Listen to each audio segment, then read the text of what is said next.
इंदौर के कई चौराहों पर राम मंदिर निर्माण के पोस्टर पर भाजपा नेताओं के फोटो लगे हुए हैं, जिनमें से कुछ नेता आगामी विधानसभा चुनाव में प्रत्याशी भी है। इस पर कांग्रेस ने आपत्ति जताते हुए उसे आदर्श आचार संहिता का खुला उल्लंघन करार दिया है और इसकी शिकायत कांग्रेस पार्टी ने चुनाव आयोग से भी की है। देखिए, भारतीय जनता पार्टी पूरे देश में दर्शाने की कोशिश कर रही है कि जो राम मंदिर बना है वो सिर्फ भारतीय जनता पार्टी की देन है, जबकि उस राम मंदिर से सबकी आस्था जुड़ी हुई है। हर कांग्रेसी की आस्था जुड़ी हुई है, हर दल के नेता की आस्था जुड़ी हुई है, जो हिंदू है उसकी सबकी आस्था जुड़ी हुई है। लेकिन राम मंदिर का चित्र लगाकर वोट मांगना और प्रजातंत्र के संविधान के नियमों का उल्लंघन करना, आदर्श आचार संहिता का उल्लंघन करना, इसको लेकर चुनाव आयोग को शिकायत की गई थी।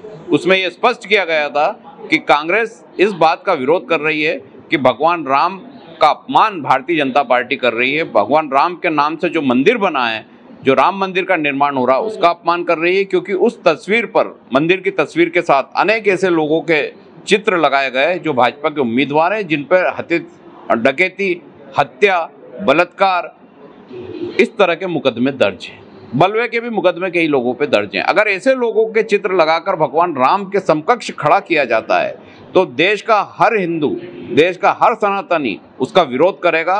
उसके खिलाफ विरोध हमने दर्ज कराया है कि अगर आपको वोट लेना है तो आप अपने कार्यों पे आएँ, अपने कामों पे आएँ, लेकिन भगवान राम के नाम का उपयोग ना करें और देश की भावनाओं को आहत ना करें, सनातन धर्म को अपमानित ना करें। लेकिन भैया वी.डी. शर्मा जी ने तो ऐसा कहा था, उनका ऐसा कहना है कि कांग्रेस को तो राम के नाम पर आपत्ति है। देखिए, वी.डी. शर्मा जी के पास जवाब नहीं है। अगर वो ये कहना चाहते हैं कि कांग्रेस को राम के नाम पर आपत्ति है, तो राजीव जी ने क्यों अयोध्या का ताला उस समय खुलवाया था? आज कमलनाथ जी ने उसमें 11 चांदी की ईंटें देने का वादा किया है, तो क्यों किया है? दिग्विजय सिंह जी ने 1 लाख रुपए से ज्यादा का उसमें सहयोग राशि दी है। अन्य कई नेताओं ने उसमें सहयोग राशि दी है। हम स्वयं लोगों ने, सबने, छोटे छोटे कार्यकर्ताओं ने सहयोग राशि दी है। तो राम मंदिर पर और भगवान राम पर सबका अधिकार है। वो कोई सिर्फ भारतीय जनता पार्टी के भगवान श्री राम नहीं है। श्री राम मंदिर जो बन रहा है वो भारतीय जनता पार्टी का नहीं है, इसमें देश की आस्था जुड़ी हुई है। वी.डी. शर्मा इस बात का भी जवाब दें कि उस भगवान राम मंदिर के चित्र के साथ जिन लोगों के चित्र लगाए गए हैं, फोटो लगाए हैं बीजेपी उम्मीदवारों के, उन पे क्या क्या मुकदमे हैं, कैसे कैसे मुकदमे हैं? क्या भगवान को अपमानित करने की कोशिश कर रहे हैं? क्या भगवान के नाम पर वोट लेने की कोशिश कर रहे हैं? क्या भारतीय जनता पार्टी अब इतनी बुरी स्थिति में पहुंच चुकी है मध्य प्रदेश में कि वो मुख्यमंत्री शिवराज के नाम पर वोट नहीं मांग सकती? उनको डर लग रहा है, इसलिए भगवान राम का उपयोग कर रहे हैं। तो उसका विरोध किया गया। चुनाव आयोग ने वो बात सुनी भी है और कहीं ना कहीं जनता के समक्ष भी ये बात गई है कि इस तरह से धर्म का उपयोग करने वालों को कर्म के आधार पर ही वोट मिलेगा, धर्म के आधार पर वोट नहीं मिलेगा। अभी इस तरह के पोस्टर से क्या प्रभाव पड़ेगा विधानसभा चुनाव पे? देखिए, प्रभाव नहीं पड़ता, लेकिन लोगों को बरगलाया जाता है, धोखा दिया जाता है। जब बार बार एक झूठ आप बोलते हैं तो जनता को ये लगता है कि इसका कोई प्रत्युत्तर नहीं आ रहा है। तो कहीं ऐसा तो नहीं कि ये झूठ जो बोला जा रहा है ये सच है, क्योंकि जितनी भी लाल किला है वो देश की अमानत है, वो सरकार की अमानत है।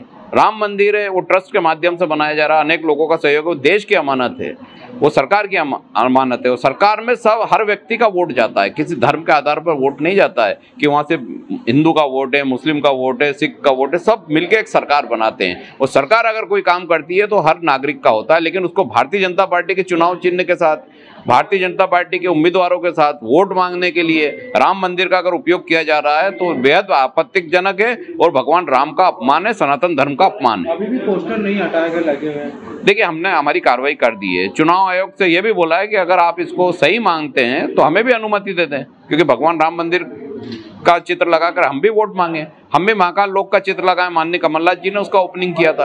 अगर आपके आदर्श आचार संहिता बदल गई है और देश का संविधान बदल गया है और प्रजातंत्र के, लोकतंत्र के मूल्य बदल गए हैं, तो चुनाव आयोग वैसा निर्देश दे, हम उसका पालन करेंगे। लेकिन आदर्श आचार संहिता जो आज लागू है उसका हम उल्लंघन नहीं करना चाहते, इसलिए चुनाव आयोग को शिकायत के साथ निवेदन भी किया है और उनसे जवाब भी मांगा है कि वो या तो हमें स्पष्ट करे कि हम कर सकते हैं, तो हम फिर उस दिशा में सोचेंगे। माननीय कमलनाथ जी से निवेदन किया जाएगा, लेकिन अगर ये नियम अनुसार नहीं है तो सख्त से सख्त कार्रवाई करना चाहिए।